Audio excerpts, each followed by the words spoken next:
આજ હું તમને મારી સાથે બનેલી સત્ય ઘટના વિશે જણાવી રહી છું।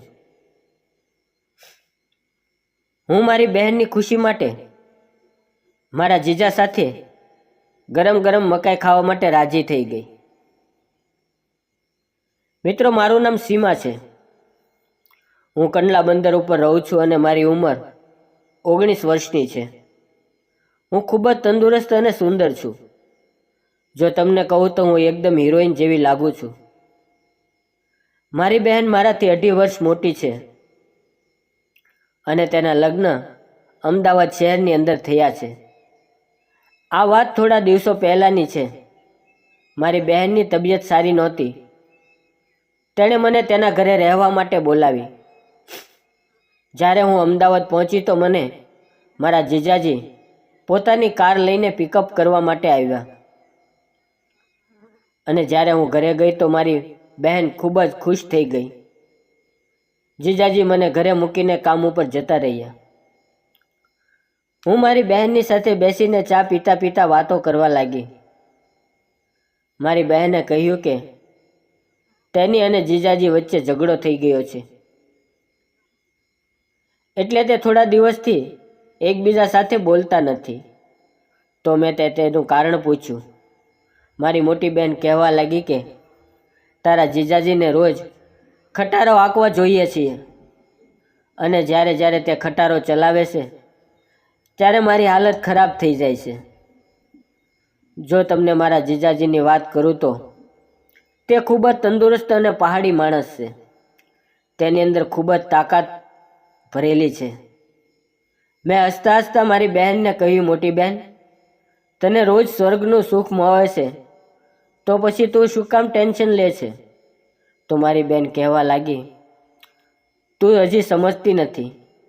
ખરેખર વાત એમ છે કે મારા ડેમની અંદર ઇન્ફેક્શન થઈ ગયું છે, એટલા માટે ડૉક્ટરે મને થોડા દિવસ માટે આ બધી વસ્તુઓથી દૂર રહેવા માટે કહ્યું છે।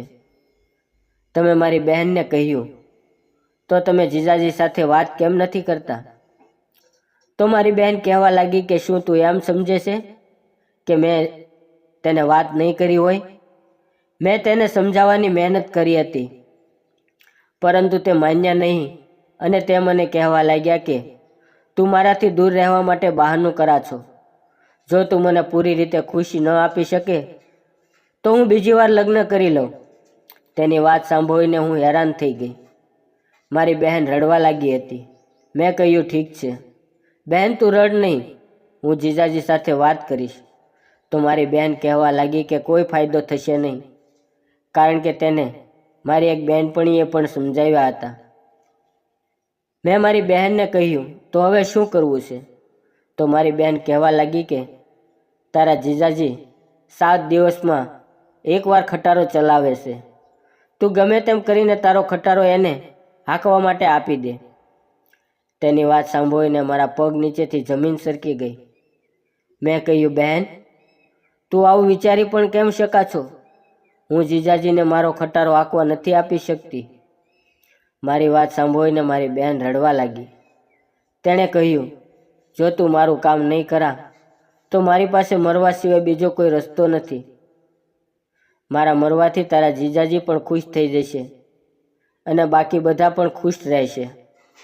મારી બહેન ખૂબ જ જિદ્દી સ્વભાવની હતી। તે કાંઈ પણ કરી શકતી હતી, એટલે મારા માટે તેની વાત માનવી પડી। મેં મારી બહેનને કહ્યું, ઠીક છે, હું જીજાજી સાથે મેનેજ કરી લઈશ, અત્યારે મને આરામ કરવા દે। હવે હું ધર્મ સંકટની અંદર ફસાઈ ગઈ હતી।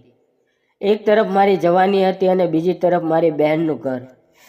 મેં મનમાં ને મનમાં વિચારી લીધું હતું કે ભલે મારે મારી જવાની દાવ ઉપર લગાવવી પડે, પણ હું મારી બહેનને મદદ જરૂર કરીશ। મારા મનની અંદર ડર પણ લાગી રહ્યો હતો, કારણ કે મેં આ પહેલાં ક્યારેય કામ કર્યું ન હતું। આરામ કરીને હું સાંજે 7 વાગ્યે બાથરૂમમાં નહાવા માટે ગઈ, ત્યારે મારી બહેનના રૂમમાંથી અવાજ આવી રહ્યો હતો। મારા જીજાજી મારી બહેનને કહી રહ્યા હતા કે આજે તું મને ખૂબ જ ખુશ કરી દે। તો મારી બહેને કહ્યું, ઠીક છે મારા રાજા, આજે જમ્યા પછી આપણે લોંગ ડ્રાઈવ ઉપર જઈશું. મારી બહેનનો જવાબ સાંભળીને જીજાજી પણ ખુશ થઈ ગયા અને આનંદમાં બકી કરવા લાગ્યા. 8 વાગ્યે અમે બધાએ સાથે ભોજન લીધું અને હું મારા રૂમમાં આવી ગઈ. મને નીંદર આવી રહી નહોતી. હું મારા રૂમની અંદર આમથી તેમ ફરી રહી હતી અને હું મારા જીજાને કઈ રીતે મહેનત કરાવીશ તેને વિશે વિચારી રહી હતી. રાતના 10 વાગી રહ્યા હતા જ્યારે મારી બહેનનો મેસેજ આવ્યો. મેસેજની અંદર લખ્યું હતું કે કબાટની અંદરથી નાઇટી લઈ લે અને પહેરીને મારા રૂમમાં આવી જા. મેં દીદીને કહ્યું, બહેન મને ખૂબ જ ડર લાગી રહ્યો છે. તો મારી બહેને કહ્યું, ડરવાની જરૂર નથી. મેં તારા જીજાજીની આંખો ઉપર પટ્ટી બાંધી દીધી છે અને તારી સાથે હું પણ રહીશ. મેં મારા બધા કપડાં ખોલી નાખ્યા અને મારી બહેનની લાલ નાઇટી પહેરીને હું તેના રૂમમાં ગઈ. ત્યાં જઈને મેં જોયું તો મારા જીજાજી પલંગ ઉપર લાંબા થઈને પડ્યા હતા. તે બિલકુલ એમ જ હતા. મારી બહેન તેની પાસે બેઠા બેઠા બાફેલી મકાઈ ખાઈ રહ્યા હતા.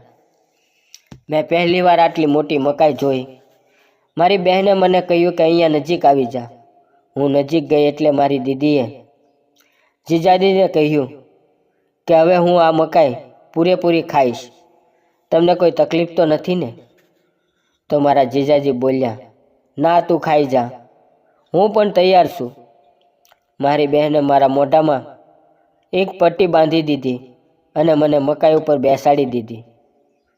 હું ખૂબ જ ડરી રહી હતી કારણ કે મકાઈ ખૂબ ગરમ હતી, પરંતુ હું કાંઈ બોલી શકું તેમ નહોતી કારણ કે મારી બહેને મારા મોઢા ઉપર પટ્ટી બાંધેલી હતી. મારી આંખોમાંથી આંસુ પડવા લાગ્યા. મકાઈ ગરમ હોવાને લીધે મને દર્દ થઈ રહ્યું હતું. થોડી વાર પછી મકાઈ ઠંડી પડી ગઈ અને હું તેને પચપચ કરીને ખાવા લાગી. અને મિત્રો, પછી આગળ શું થયું તે જાણવા માટે વિડીયોને લાઈક અને ચેનલને સબસ્ક્રાઈબ જરૂર કરજો. ફરી મળશું આવતીકાલે એક નવા વિડીયોમાં. ત્યાં સુધી આવજો. અને જતાં પહેલાં દરેક મિત્રોને નમ્ર વિનંતી છે કે એક સબસ્ક્રાઈબ કરતા જજો. ધન્યવાદ.